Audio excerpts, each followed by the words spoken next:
Hey. I always thought I was in a movie. Every day I'm in a movie. Sorry. I think... Thank you for the moment. Continue. Gabby, hey. Gabby, hey. Gabby, hey. Gabby, hey. Gabby, hey. Gabby, hey. Gabby, hey. Gabriella. Hey, everyone. Welcome back to Content. This is a very special episode today for many reasons. This is a special episode because it's our first vagina on the show. We're about to get twisted. Second reason this is a very special episode, it's my wife. And you best believe I'm going to ask her the hard-hitting questions. This episode is not sponsored, but I want to give a shout out to Movida Juice Bar. This peanut butter, banana, cold brew based protein shake. You like it, don't you, Kyle? Yeah, Kyle's a big fan. So without further ado, let's jump into this because it's about to get twisted. She's hailing from San Juan, Puerto Rico, by way of Italy. The Puerto Rican pounder, the tyrant from Tuscaloosa, the Pasadena princess. You can see her soon in the Hunchback of Notre Dame, playing exclusively in Los Angeles, California. At the height of 5 feet 7 inches and a weight I probably shouldn't say because you don't say a woman's weight. Give it up for my wife, the one, the only, Gabriella Ortiz. There she is. Come on. So graceful. Where's my applause? That's in post. Okay. All right, take a seat. Thank you. Okay, that's enough. Take a seat. That's enough. oh my God! Can I just? Yes, please.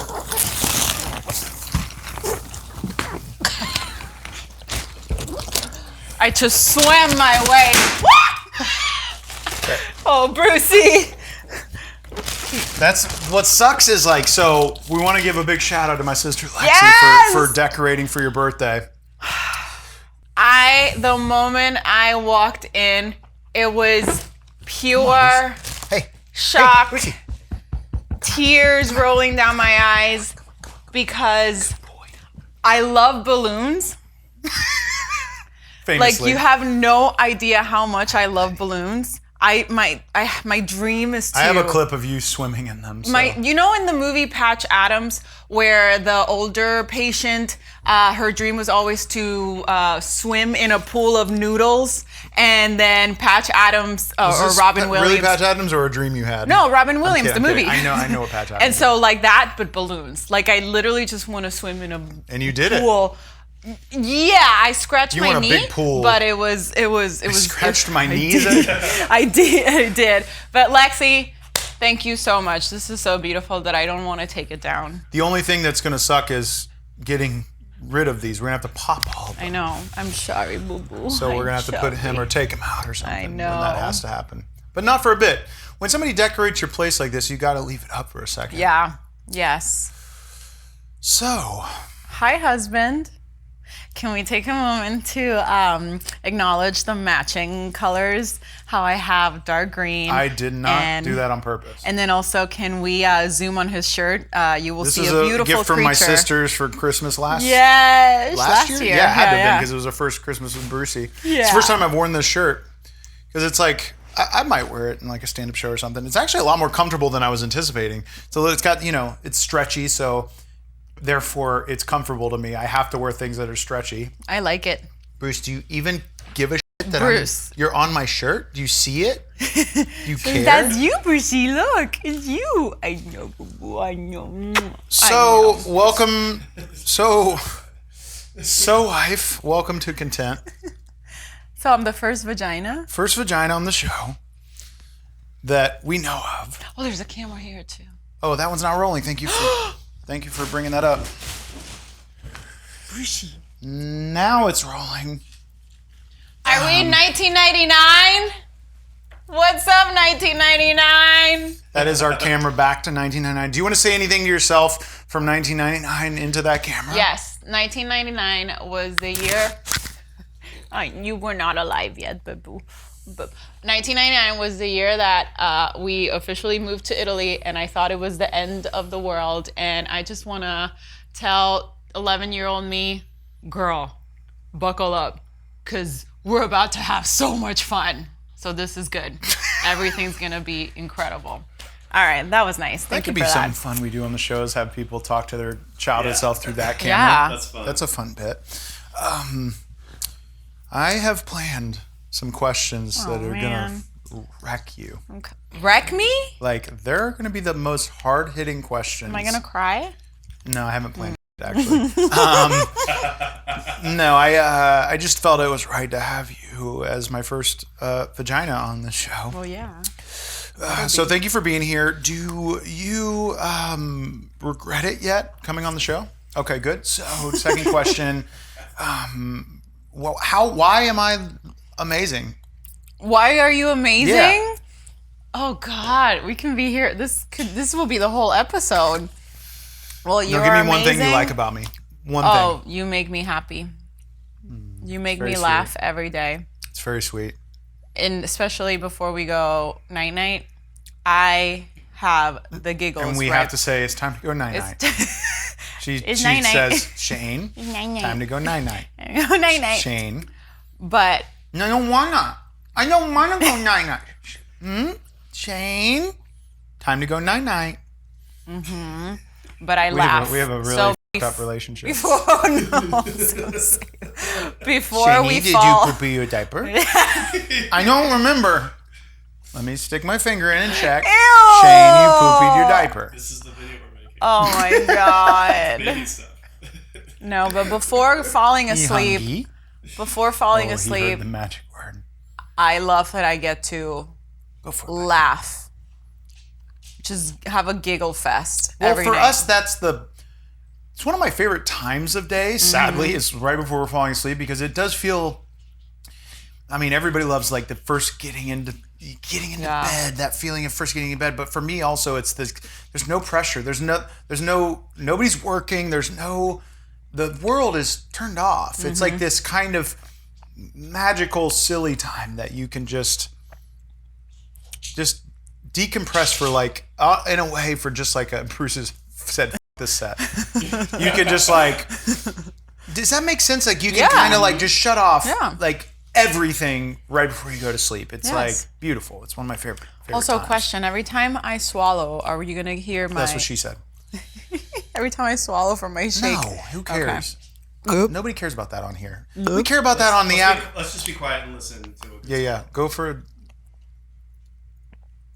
You also force yourself. Oh yeah, for that moment, yes.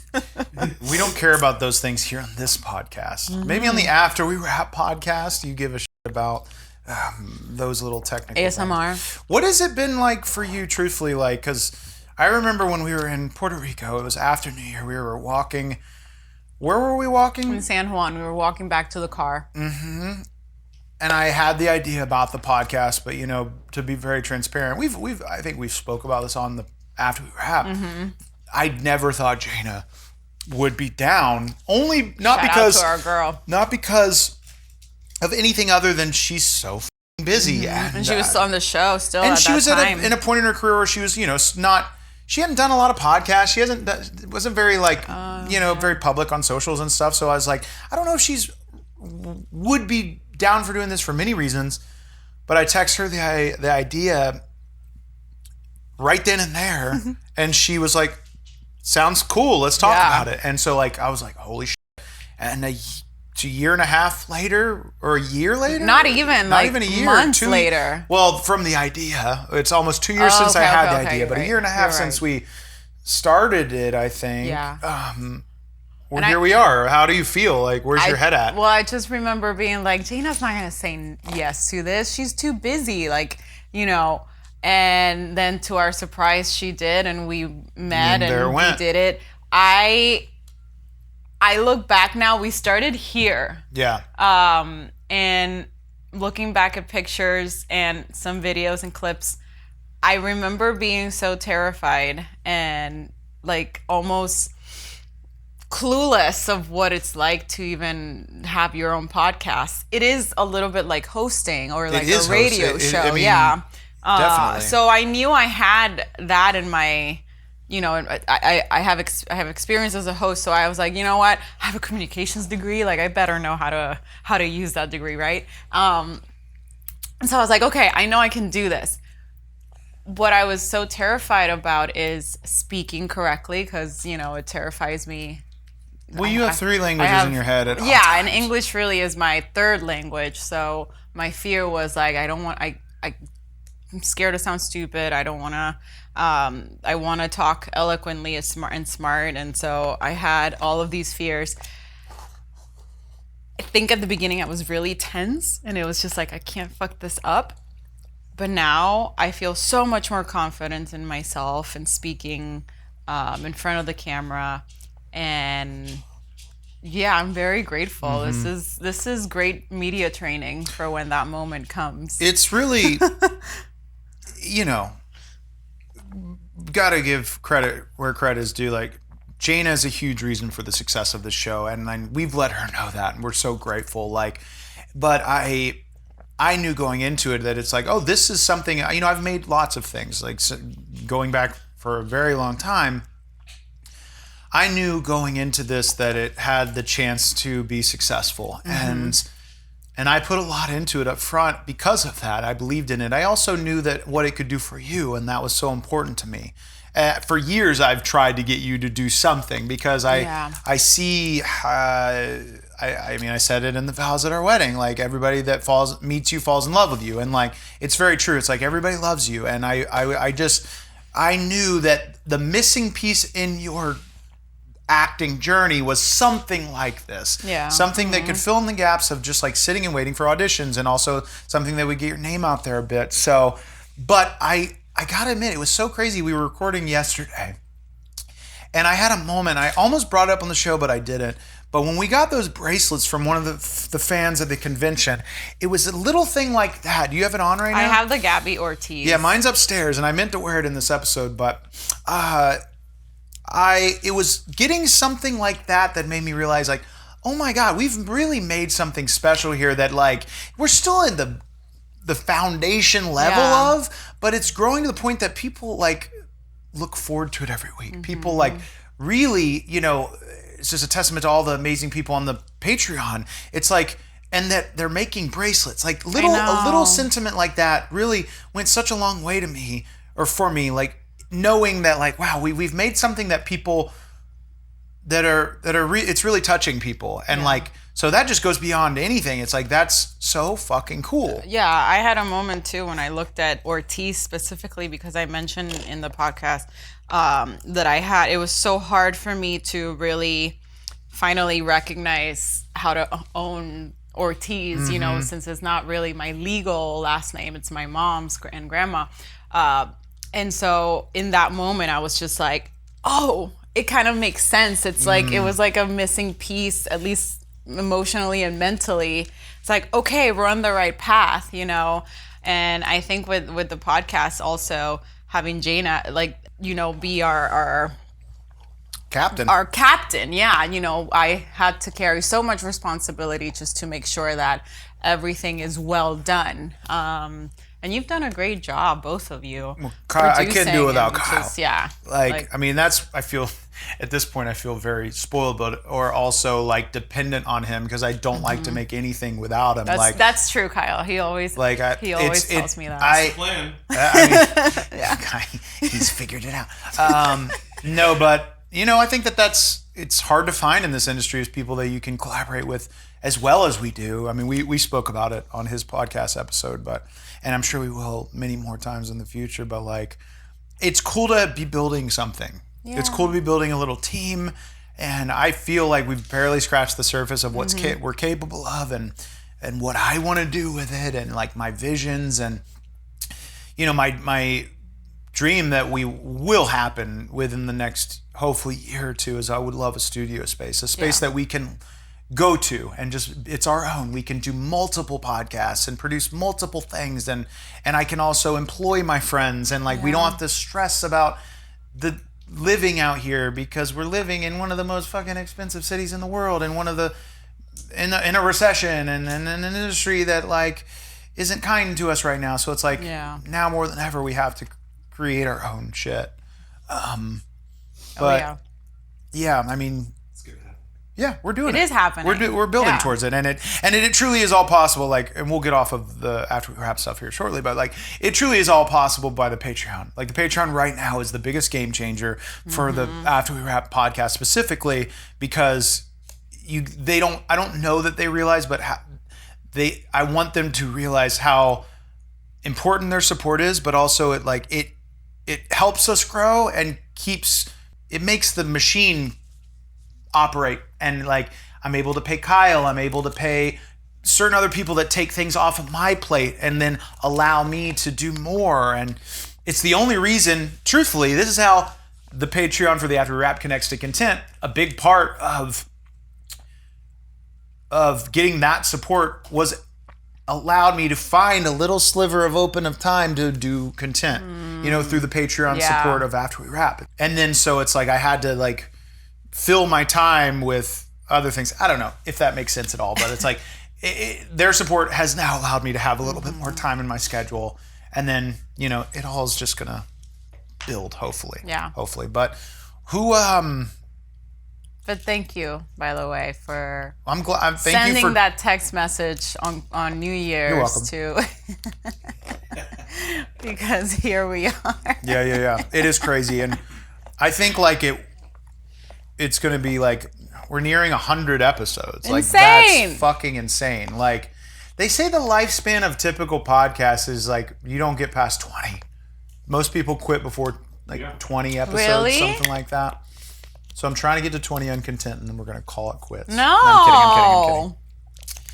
Damn, I didn't know that. Yeah, I mean, it's like people, it's sad. People get discouraged because of numbers, and like, I mean, I get it. I am, we're in an industry that's a world that is designed to make you feel like you're never enough, and,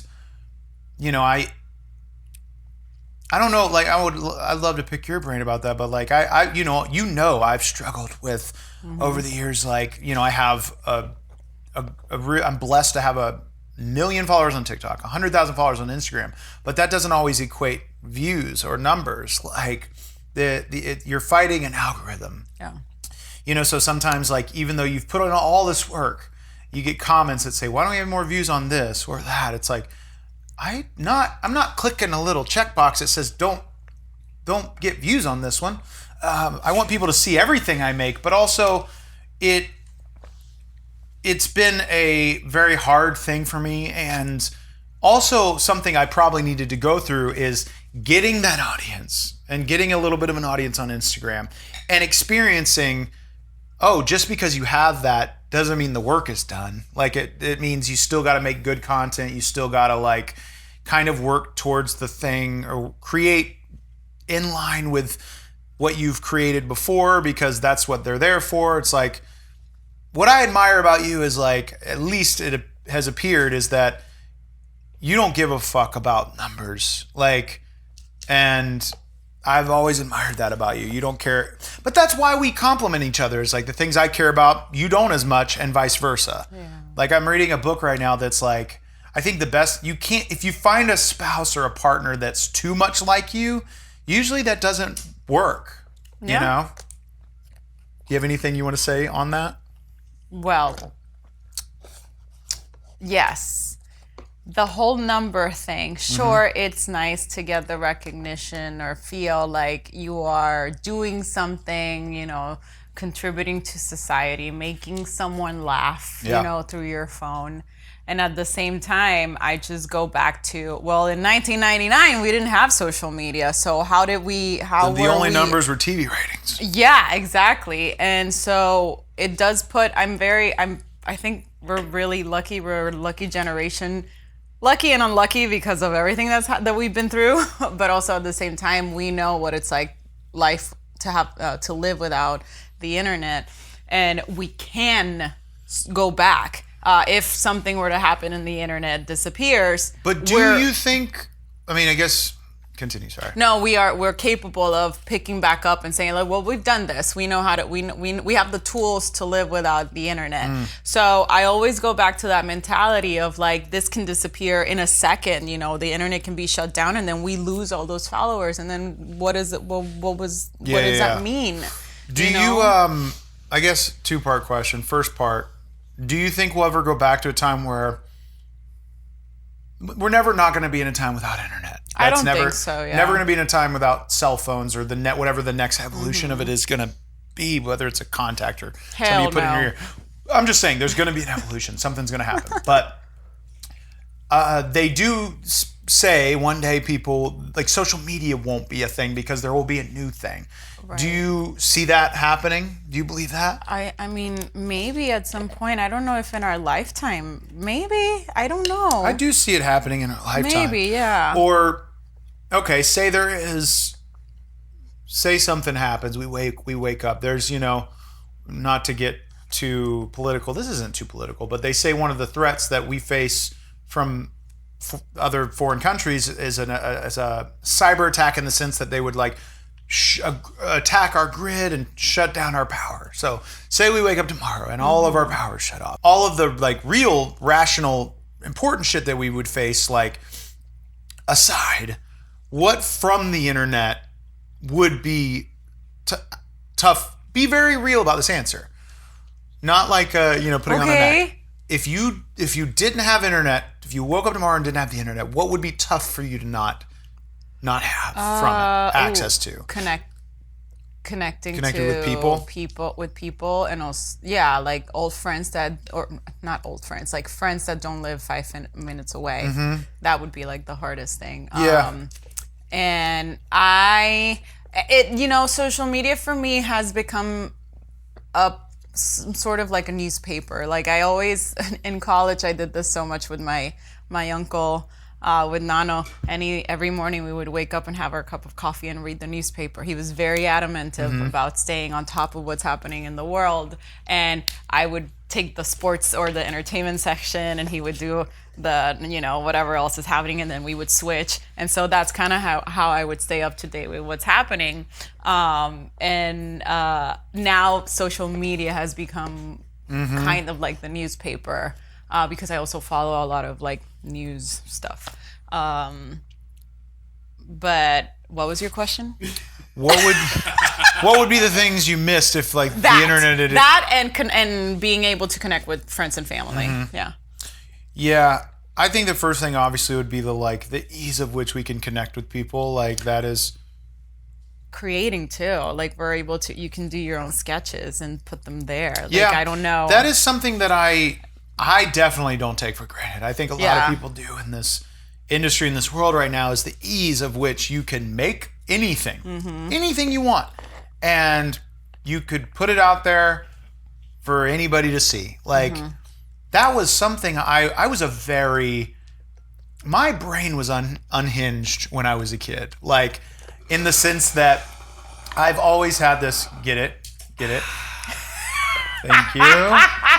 My brain was unhinged as a kid. I always had these like fantasies and these, obviously, which I'm very open about on this show, is like I've always wanted a large audience in the sense that I've always wanted to perform on a massive scale. So I would have these like fantasies that like, whatever I was filming on this camera, it's like, that's somehow, it's gonna get, either it is being broadcasted or it's going to be.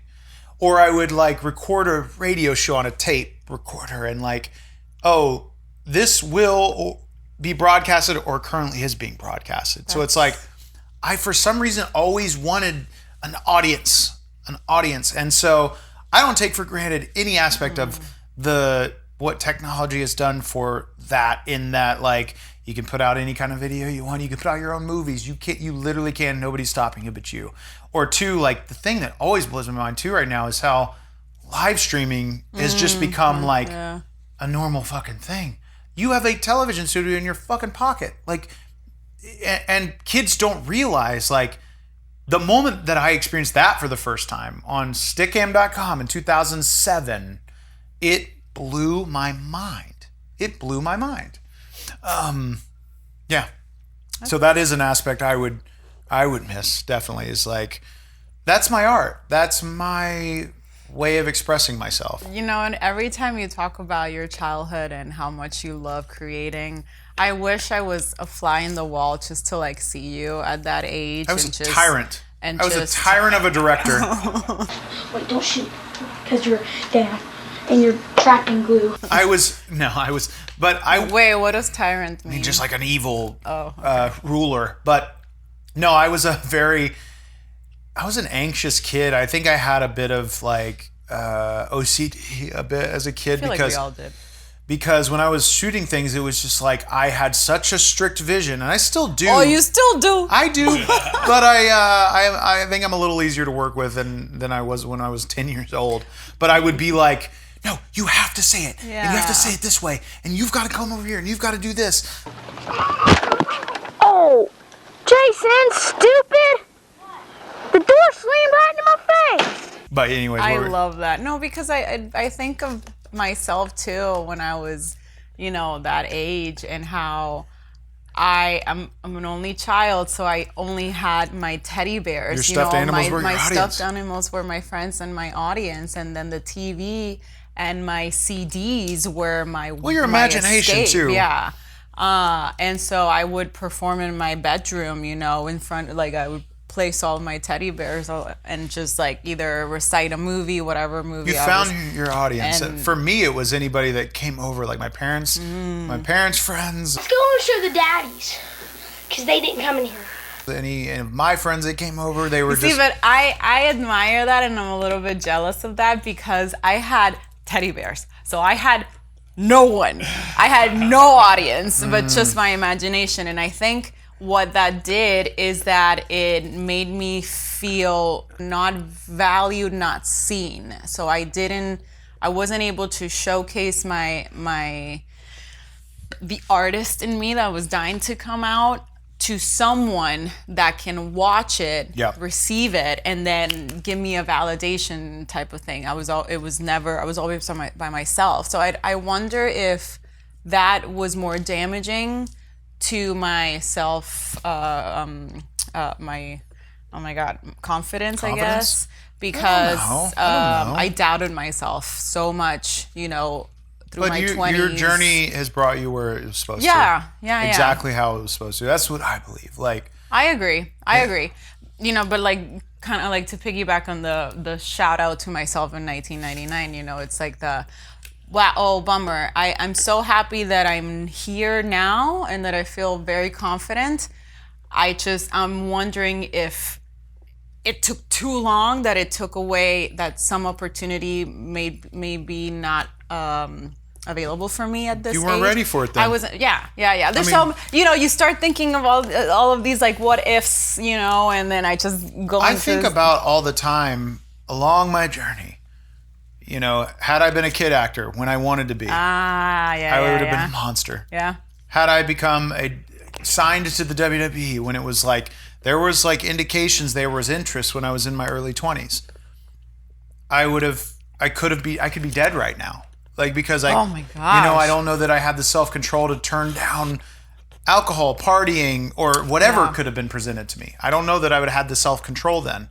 I also just look at my maturity level back then. Even when I did Rock of Ages in my mid-20s, it's like, I did that and thought that, oh, this is it. I'm skyrocketing after this. I think... Thank you for the moment. Continue. I think that had I blown up then, I wasn't ready. Yeah. We weren't ready for... You have something in your hair. Oh, no, it's just your hair. The reflection made it look like you had something in your hair. But no, I think that like I'm trying to just. It's so easy to look back and be like, I wish I'd have done this way because I'd have been there and there. But like, I really believe that we are where we are because this is when we're supposed to be where we're supposed to be. I know. It's coming to peace with that. That is taking me a little bit of a. It's a little bit of a challenge.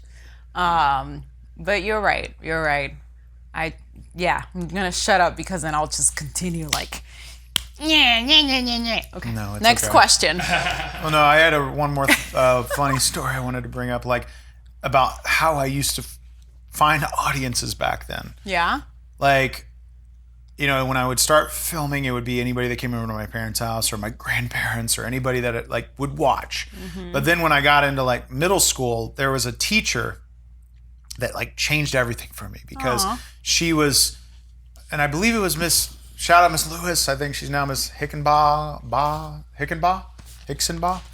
Anyways, she was the first teacher that I don't know how it got brought up or whatever, but it's like I was doing making a home video movie with a group of friends at the time called Purple Pancakes.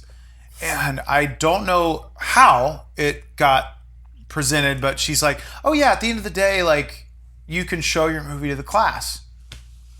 That changed the fucking game for me. Yeah, because it made me want to shoot more, and like it became something that like kids wanted to see at school. Like what we were doing was like we were doing jackass stuff as like middle schoolers. So it's like students would then like, hey, can you make me a copy? Hey, can we watch? Asking other teachers, can we watch it in class? It became a local thing that I was just like a little buzz in my middle school to the point where it's like kids wanted to see it. And that was like a shot in the arm of like, oh, I like this.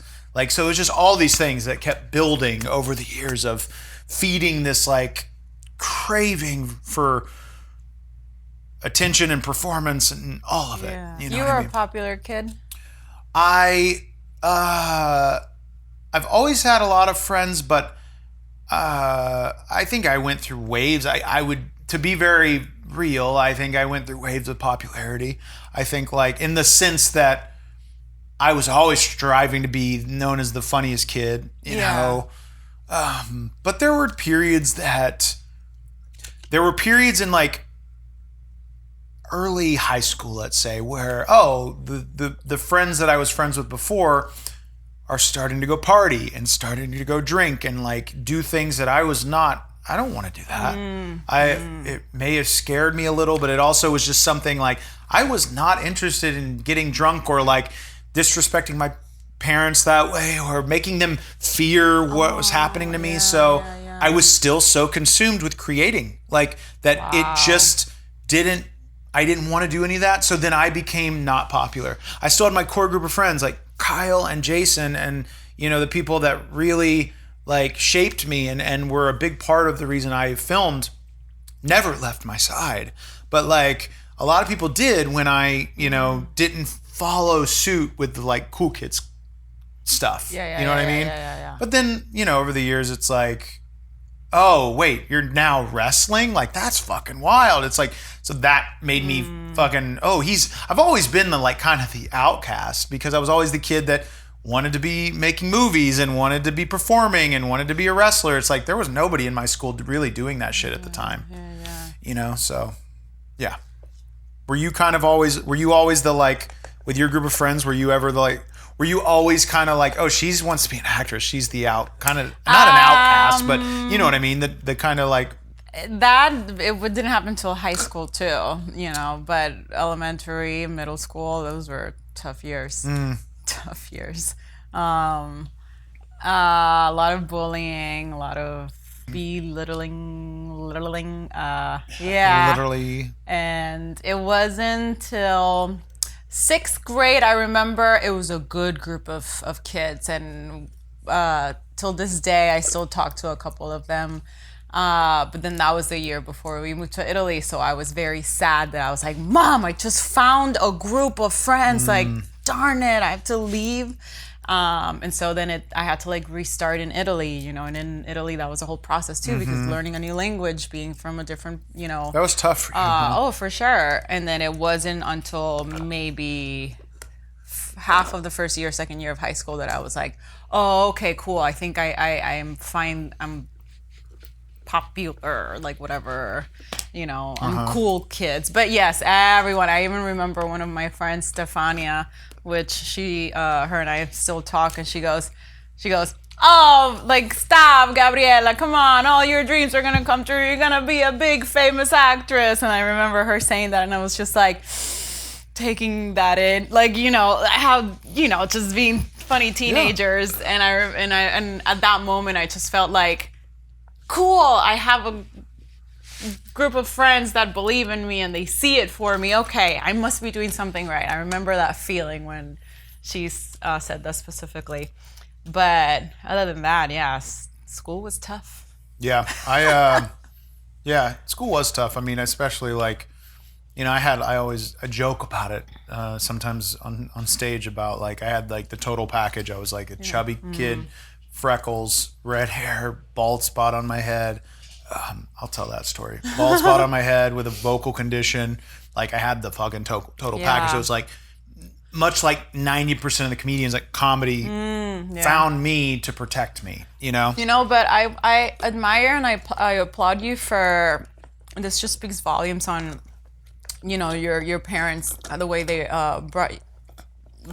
raised you, because I wonder if this comes. I'm gonna talk to my therapist about this.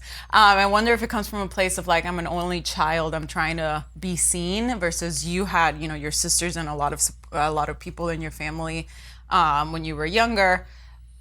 I did the opposite. When I was introduced to like alcohol and partying and like being a rebel, sex, discovering all that stuff at that age, I was like, wild. I wanted to rebel. Yeah. And so. Well, you were angry. I mean. I was angry. Yeah. There it is. And I think I'm no, guessing. no. Deep down. I mean, you witnessed it when we went to Italy. We had a moment. So I took him to the town that I grew up in Italy, and I took him to the first, I guess, middle school is where I had to repeat 6th grade because of the language. And so it was the building next to the conservatory. Yeah. And I remember I was like, well, this was the first school, and this corner right here is where I got slapped, because my bike broke in front of everyone and everyone was laughing. And in that moment, I just remember, like, I'm getting, like, right now even emotional, just looking up at the building and flicking it off and just like that. And I like laughed because I was like, oh my God, I can't, where did that anger come from? Still in you. And it was still in there, and I hadn't, it took me 20 years to go back in front of that building to face that. And was that therapeutic? It was therapeutic, and therapeutic. Yeah.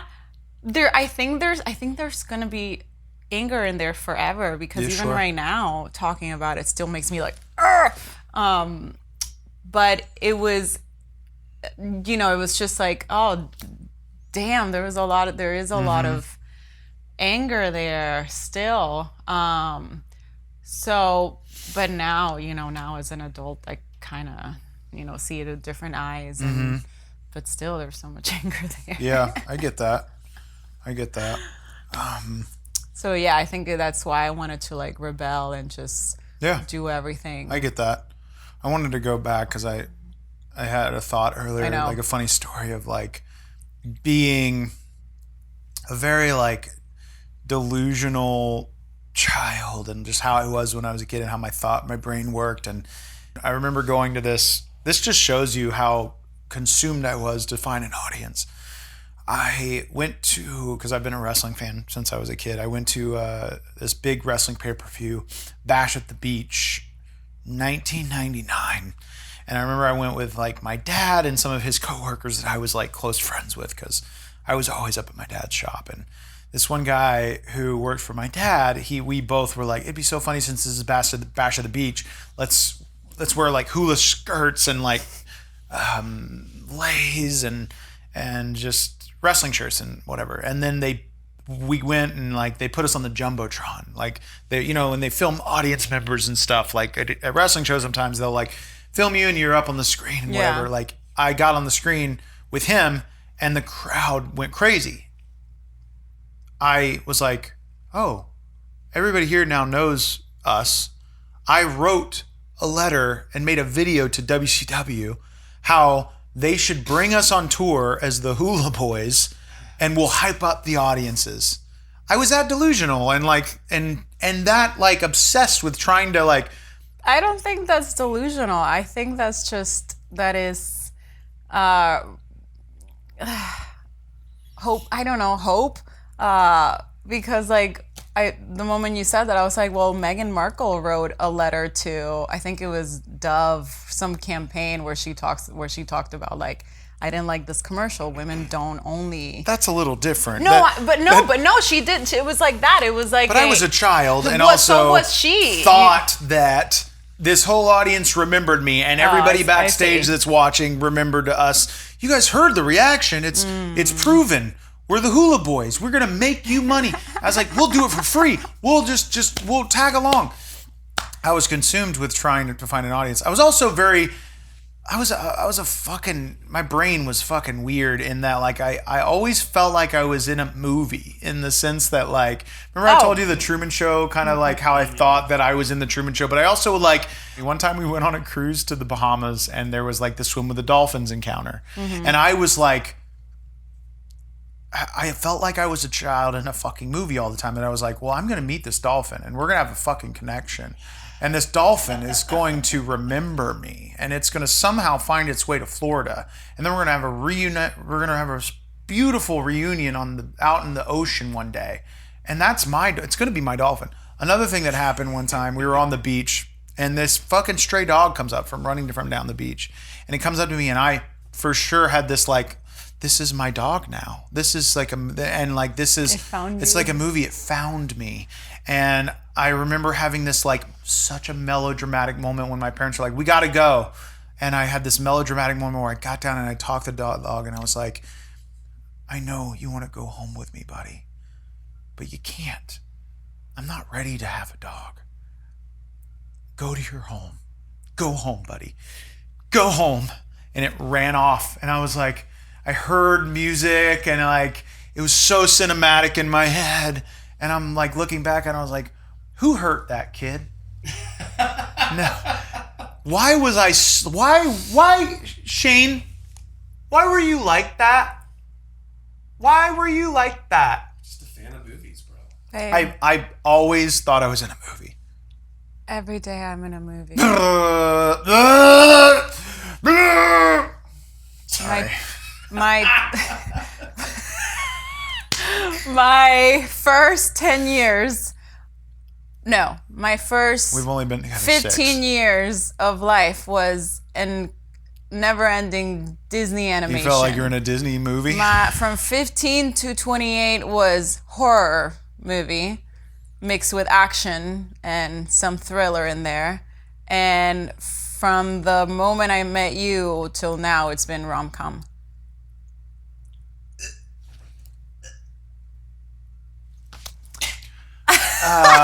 Gabby does wake up every day and plays this sound that's like birds chirping, Disney music playing. She sits out of bed. That's not Her alarm is that. No, it's she not. She sits out of bed and she goes, Birds coming. she opens the window, birds fly in, and she sits up. Good morning, world. Good morning, world. It's me, My little Gabby. It's time to start the day. Good morning, clouds. Good morning, Good morning, tree. sun. Morning, son. I like looking at you. That's how Gabby starts her day. Right, Bruce? Yeah. Bruce does not like the balloons. I will say that. Watch. Let's see what he does. Hey, get it. You would think he would play with them, but nope, he don't like them. Hi. We got a cute puppy. We got really lucky. He's really incredible. Brucey B. Allen on Instagram. Go follow our son. He is someone who cares about the numbers. Definitely. Bruce gets really depressed when he doesn't get likes. Nobody liked my new video. I tried to be really cute. Bruce is like buying ad space on the Is that what all that meta money is? Thank you for licking my... Don't lick my feet. I'm not into that. Did you enjoy Hamilton last night? Hamilton was great last night. Yeah, I was weeping at points. Not weeping. I was just You crying. were weeping. That's No, weeping. he was weeping. I was not weeping. I'm not a fucking... I was half titty baby last night. I had tears. Like, the end is powerful. Mm-hmm. A lot of that is powerful. Babe, I thought you were gonna have like kinkier questions. This is like Kinkier. what's happening. or not people kinkier, what they but like want, Shane. spicier questions. Okay. This is for amateurs. Is my pecker too big? No, it's incredible. It's perfect. It's literally perfection. Let's go, bro. So it's not too big, is what you're saying. No, I'm saying. You missed the bit there. Oh shit. Retake. All right, hard-hitting question. Hard-hitting journalist question. Gabriella Ortiz, Rosado Collazo Hartline. Is Shane Hartline's pecker too big? It's perfect. No, you're missing the bit. You're supposed to be like, yeah, it's too big. Okay. Okay. Take 3. Gabriella Rosado Collazo Hartline Ortiz. Hard-hitting journalist question, straight from the source. Is Shane Hartline's pecker too big? It's too big. It's.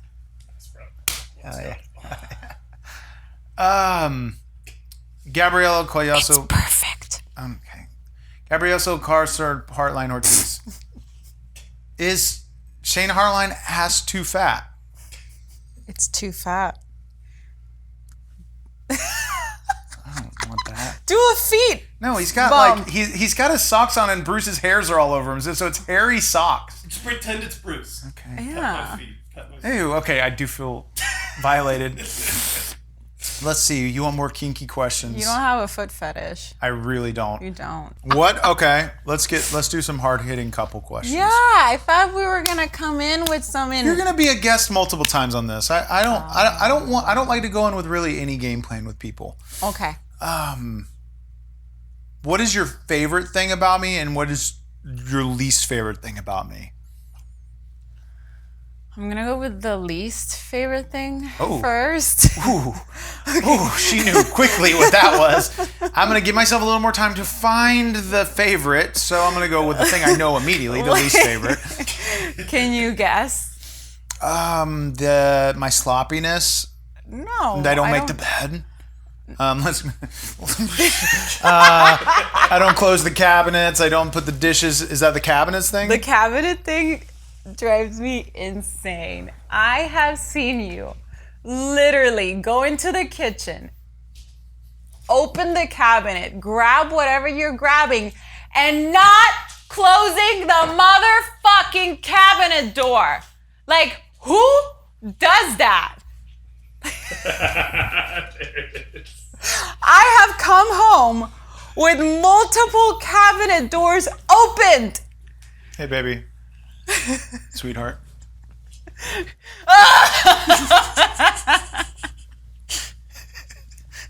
Like, how? Why?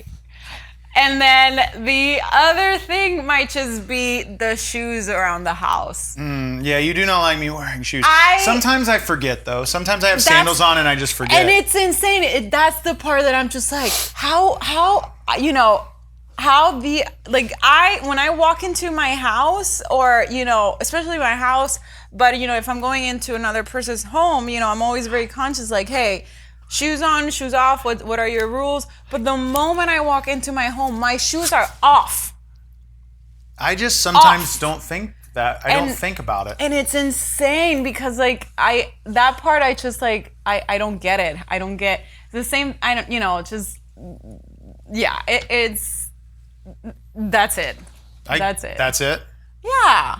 All right. You're incredible, babe. You're a thoughtful, loving, protecting, Big pecker. big pecker. Ass too fat. Ass too fat. That's very fat. Creative, loving husband, fiance, boyfriend, person, best friend, because we had our, we were boyfriend and girlfriend and fiancés. That's why I mentioned that. We started before. right away as fiancés. Yeah. And then we went to girlfriend, boyfriend. That was the order. No, babe, I mean, the one thing I love most about you is how protective you are of me. Oh, thanks. That is my... All right, we don't have to do that. I think the comedy is in the least favorite thing. But thank you. We're done. We're done here. I love you. I love you. my least favorite thing about you. Oh, did you Tell want me. to know? Yes. What is Your memory. least? Yeah. Mama got that marijuana brain. That marijuana rot happening. Yeah. Fuck yeah. Hell yeah. No, that's it. The I'll tell you something and you never remember. I mean, you do that too sometimes, sweetheart. Yep. Let's see how Yep. often compared to you. Right, Brucey? He forgets sometimes when I Bruce, tell don't him side something. with her on this. What about your most favorite thing about me? I don't think I have anything. Well, that's the I'm show. kidding. Thank you guys so much for watching Content with Shane Hartline. No, I there's many things I love that. I tend to get very overwhelmed very easily. I tend to overthink a lot, and you're definitely somebody. You're the match that I never thought I'd ever really find, and like. Are you talking about me? I'm talking about Mom, Bruce. Oh, is that? I think I'm scratching a good spot on him. No, I just think that everything I've needed, I found in you. And so that's my favorite thing. Like, it's very hard to explain, but I know. Are you nibbling? Do you like that or do you not like that? I'm nibbling. She tried to be funny. Do you have, this is the content for this episode is just, I think it's me and you hanging and having our first conversation. In future episodes, I'm sure we'll shoot things, and we're gearing up to shoot more like some couples content. We're just trying to, we're really trying to find fun ideas because it's. I don't like to force anything. I also very much don't like cringy couples content. So it's like I think there is a way to do it to make it what I believe is funny and quality and yeah. So you don't follow the trends. The trends. I hate like you don't trendy, like trends. cringy shit. And I love that and I admire that as well. And then sometimes I'm like, are we doing the right thing of not following these trends? Oh, I know. But the thing is my issue is sometimes I miss the trends. Like in the sense timing, it's like, oh, that was bad timing. Well, that's like the one that ended up working in our favor was the one about married to a Puerto Rican. My accent came the out one, naturally the there. One, well, yes, the one where it's like, I'm married to a Puerto Rican woman. That one, of course, blank, blank, blank. But we then made a joke about how we were late to the trend, and then it kind of triggered the theme of that one. I'm cool with that if we can find a reason within it to be late to a trend. Yeah. You know, like I don't like just doing the trends. I like taking a trend and like flipping it a bit because the moment I feel cringy about anything I make, I'm out. I won't make it. I just can't make it. I don't like it. How do you feel, Bruce, about content? Bruce, you got a good life. He has a great life. He's just not happy. Do you want to briefly, before we wrap this up, talk about like what it's been like having him? Because we always spoke about getting a dog, but this dude just plopped into our life. Yeah, can we talk about that? And then can we talk about Hunchback? Oh yeah, of course. Okay. First talk about your recent booking of Hunchback. Well, ask me that. Okay. Retake. Gabriella Ortiz Hartline Rosado. It's being reported in Deadline, you recently booked a massive play in Disney's. You booked a massive part in a play, massive part. You, Gabriella Ortiz Hartline, has farted in a play. You booked a fart in a play, and you booked a big old fart in a play. You booked Hunchback. Yeah. Tell everybody about that and how they can come see you. So, are tickets available yet? No, not yet. No. Okay. No, we're literally just starting rehearsal. So, as you know, husband, I love musicals. I didn't discover what a musical was till funny enough, I saw the production of Notre Dame de Paris in Italy, and it's a Victor Hugo, the book story, and whole different music, separate from the Disney version.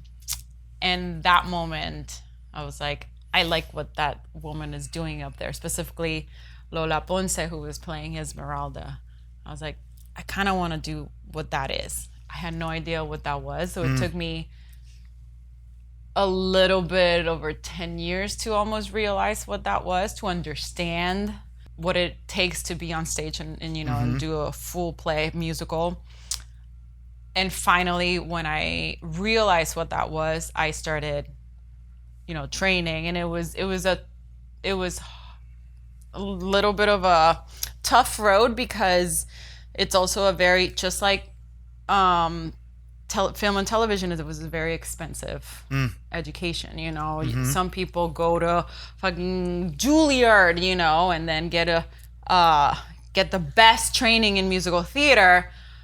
I was advised against, getting a theater degree, so I went into the safety route, and didn't officially start training for musical theater till almost late 20s. And so it was a slow journey for me, but I'm happy. Ooh, look at the hair that just came Insane. out. Ooh. But so this booking means not only, I get to work, but also an indication that all the hard work is slowly paying off. Absolutely. And so I have to give myself some grace and and celebrate myself, because it has taken me a long time to get here in this space of confidence and understanding exactly who I am as an artist. And so I saw the audition, and I was like, and luckily it was the same theater that I had just performed Frida at this past summer. And so I went for it. And then I got an email for the offer for ensemble. And I was, funny enough, I was drunk when I read the email. So my brain was like, okay, cool. All right. Well, that's why. Okay, you were great. at the bachelorette party? Funny. And then I was like, that's cool. I'm going to go to bed. So I was... Probably forgot about it the next morning. I did. And then when I remembered, I was like, oh my God, wait a second. This is great.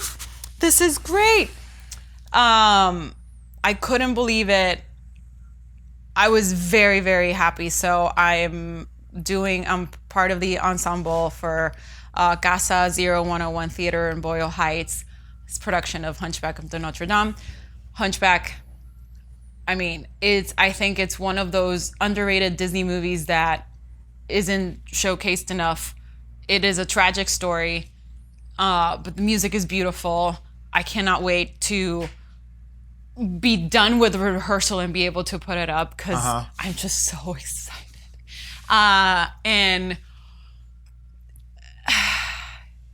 I don't know, this is the first of many's, and I'm just very... Yeah, it is. And while watching, then we went to see Hamilton last night, and for the first time, I was able to watch it from a different perspective, both, as the viewer and also as the artist, who's also in the middle of rehearsal. And I was telling you this last night, that I'm watching, the dancers. Okay, here's the dynamic. Look at the teamwork that goes around, on stage. This person can't do that without this other person, and... Well, you've gotten to a place, and I think it's a beautiful thing of it. And it's not arrogance, it's not cockiness, it's a confidence in really knowing that you're seeing them up there and they're like, oh, I could be up there too. Yeah, and my favorite part about this growth is that 5, 6, 10 years ago, this was all a dream. And when I say dream, I mean in the sense of like, one day, it's gonna happen one day, without realizing that the dream it takes a lot of hard work to get that dream come true, but that dream is not a dream, it's a reality, if that makes sense. Yeah. You know, there was a moment where I was in acting class, and the group that I was with are veterans, you know, in Hollywood, and have been selling shows here and there. And when I was put in that space, I realized, I'm like, oh, this is not a dream. You know, I dream to do this. Yeah, it's a dream, but it's also a reality. This is a job. And so I think a lot of people get confused on that, of like I dream to be a famous actor, or whatever it is, versus, okay, I want to be a professional actor. That is my reality. Sure, it's a dream, but it's also a reality, because at the end of the day, it's just a job like any other job. And in that moment, for the first time last night, I felt like, okay, the dream is a reality. Here we are. And I was just, and I think that was also why I was super extra emotional on top of, you know, watching Hamilton.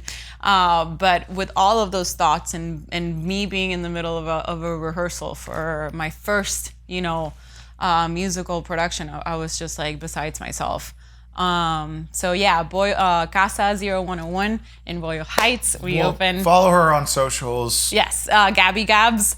On she'll Instagram. Be posting about tickets I'll be posting and everything. about it. But Hunchback of Notre Dame. We open November 15th all the way through November 22nd. And you want to know something funny? I thought you said December 22nd. 22nd, yeah. You said November 22nd. December. Oh, I'm sorry. December 22nd. It's a long run. I know. It's over a month. I'm so excited. I'm so excited. And another reason why this is so exciting, in this case particular, I'll be part of the ensemble, but you know, my dream role is Esmeralda. And when I was young, I was 8, it was the first time my mom took me to Disney World. It was like a quick Florida trip that we were able to do. And so at the time, it was MGM Studios. Today it's Hollywood Studios, and they had the production of Hunchback. Do you remember where the New York City street is? They had the theater somewhere around there. Okay. And so, me loving, you know, the movie, we were watching the show, and right before opening, the host, whoever comes out and like, we're looking for a volunteer to open the show. And I remember I raised my arm, and they grabbed me, and so I got to like present, you know. And I remember, ladies and gentlemen, boys and girls, now presenting Disney's The Hunchback of Notre Dame, a musical adventure. I want to cry right now. And I think of that moment, and I'm just like, oh, Gabby, how cool! Like, look at you. You know, and then Quasimodo comes down to me, and he gives me a little autograph. I'm just like, we gotta remember these things, because I know I struggle so much with being consumed about what's next, and then forgetting like the journey that I've had, and like, you know, I don't need to get into details, like people know the things I've done, but like I have to sometimes like sit and remind myself, like, think about that little kid, and then think about yourself on this set or whatever, you know, that you were blessed to, you know, to have the luck align with your talent and your work and your preparation, like in that little minute crossing path. It lined up perfectly, and like it's you deserve it. You really do deserve it, all the work you've put in, and just in the 6 years that we've been together, you're a different human being. I mean, you helped me so much, babe, because you saw a side of me that nobody had ever shown me. Well, you know? The one thing I remember specifically early, I mean, and I'm not saying I am perfect, because you have changed my life exponentially and brought awareness to things that I didn't. Okay. Brought awareness to things that I needed awareness to be brought to. But, you know, the one thing acting side related that I remember early on when we first got together that like I don't think you realized until I brought it up was that you would get self-tapes. And you would get 3 times or 4 times more the amount that I would get. It was insane. And every time you'd get them, this is something younger actors should think about. She would get a self-tape notification and immediately be frustrated. Ugh, I got to do this self-tape. So you're immediately meeting this gift of an opportunity with negativity. And so you're immediately saying, F the universe, and I am not grateful for this. And instead, like, I was like, you just should flip that energy and see what happens. Well, it was... And I want to say that because a lot of people, a lot of actors, and I sometimes do it too, especially when I'm feeling like busy or overwhelmed, and that's usually when you're gonna get an audition. Yeah. So it's a muscle. It's work to meet every audition with gratitude, and it's hard sometimes because sometimes you're like, I deserve something more or whatever. It's like, that's ego. So try to really fight your ego and just approach everything with gratitude. You don't have to accept every audition, but at least meet them all with like, thank you, you know, because early on you were not like that. I was not. And I was like, it was a lot of thoughts behind that. No, it was that, and everything also was met with